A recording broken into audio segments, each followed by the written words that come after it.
রাধে রাধে সবাইকে, কেমন আছো? আমি তোমাদের রাই আবার চলে এসেছি দেখো একাদশী ব্লগ নিয়ে। বুধবার দিনটা ছিল একাদশী, সেদিনকে আমি স্নান করে দেখো গীতা পড়ে নিলাম। তারপরে আমাদের রাধা মাধবকে আমরা ভোগ লাগিয়েছিলাম। দেখো কি সুন্দর লাগছে না আমাদের রাধা মাধবকে। তারপরে আমি আমাদের জন্য যে বানাচ্ছিলাম যে খাবারটা, দেখো লুচি বানিয়েছি, ফুলকো লুচি, আর কি কি বানিয়েছি দেখো তোমরা। এটা আমরা ভগবানকে আগে ভোগ দিয়েছিলাম। লুচি, বেগুন ভাজা, সুজি আর ফুলকপি আলুর তরকারি। ভোগ দেওয়ার পর আমরাও খেয়ে নিলাম এখানে।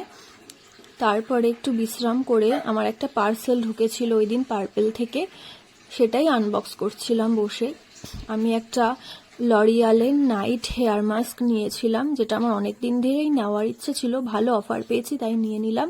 আর নিয়েছিলাম মার্সের একটা লিপ লাইনার। তারপরে সন্ধ্যাবেলায় মা একটু পাঁপড় ভেজেছিল। এই ছিল আজকে সারাদিন। আবার চলে